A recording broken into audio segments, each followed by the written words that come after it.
भूत प्रेत के किस्से सुनने में बेहद रोमांचक और दिलचस्प लगते हैं, लेकिन क्या होगा जब यह किस्से सिर्फ किस्से न रहकर एक हकीकत की तरह आपके सामने आ जाएं?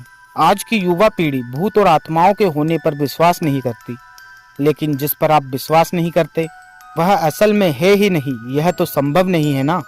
आज हम ऐसे ही एक भूतिया स्थान से आपका परिचय करवाने जा रहे हैं, जिसके बारे में कहा जाता है कि इसका निर्माण स्वयं एक आत्मा ने किया था। जोधपुर राजस्थान स्थित बावड़िया के किस्से स्थानीय लोगों में बहुत मशहूर है। यहाँ पानी की कई बावड़ियाँ हैं, जिनमें से एक के बारे में कहा जाता है कि उसे भूत ने बनवाया था। जोधपुर से लगभग 90 किलोमीटर दूरी पर स्थित रठासी नाम का एक ऐतिहासिक गाँव है। मारवाड़ा के इतिहास पर नजर डाले तो यह ज्ञात होता है कि जब जोधपुर में रहने वाले राजपूतों की चंपावत शाखा का विभाजन हुआ तो उनमें से अलग हुए एक दल ने कापरड़ा गांव में रहना शुरू किया। लेकिन इस स्थान पर रहने वाले युवा राजपूत राजकुमारों ने गांव में साधना करने वाले साधु महात्माओं को परेशान करना शुरू कर दिया। उन राजकुमारों से क्रोधित होकर साधुओं ने उन्हें श्राप दिया कि उनके आने वाली पीढ़ी इस गांव में नहीं रह पाएगी। साधुओं के श्राप की बात जब राजकुमारों ने अपने घर में बताई तो सभी भयभीत हो गए और उस गांव को छोड़कर चले गए। इस गांव को छोड़कर वह जिस गांव में रहने के लिए गए, गांव का नाम रठासी था। यह जोधपुर से लगभग 90 किलोमीटर की दूरी पर स्थित एक ऐतिहासिक गांव है। इस गांव में एक बावड़ी है, जिसके बारे में कहा जाता है कि वह भूतों के सहयोग से बनी है, अर्थात उस बावड़ी को बनाने में भूत प्रेतों ने गांव वालों की सहायता की थी।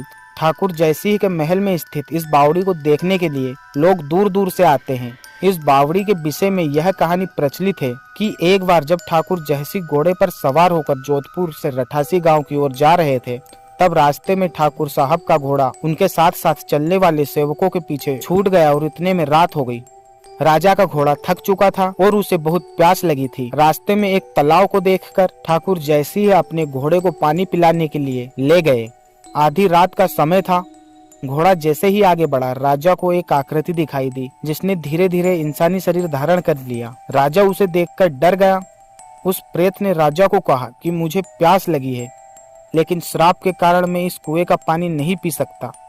राजा ने उस प्रेत को पानी पिलाया और राजा की दयालुता देखकर प्रेत ने उसे कहा कि वह जो भी मांगेगा वह उसे पूरी कर देगा।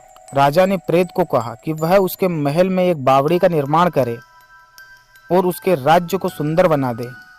भूत ने राजा के आदेश को स्वीकारते हुए कहा कि वो ये कार्य प्रत्यक्ष रूप से नहीं करेगा, लेकिन दिन भर में जितना भी काम होगा वह रात के समय 100 गुना और बढ़ जाएगा।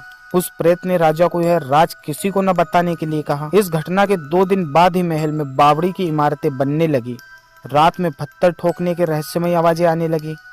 दिन प्रतिदिन निर्माण काम तेज गति से बढ़ने लगा, लेकिन रानी की जिद करने पर राजा ने यह राज रानी को बता दिया कि आखिर निर्माण इतनी जल्दी कैसे पूरा हो जाता है। राजा ने जैसे ही यह राज रानी को बताया, सारा काम वही रुक गया। बावड़ी भी जो की त्यों ही रह गई। इस घटना के बाद किसी ने भी उस बावड़ी को बनाने की कोशिश नहीं की।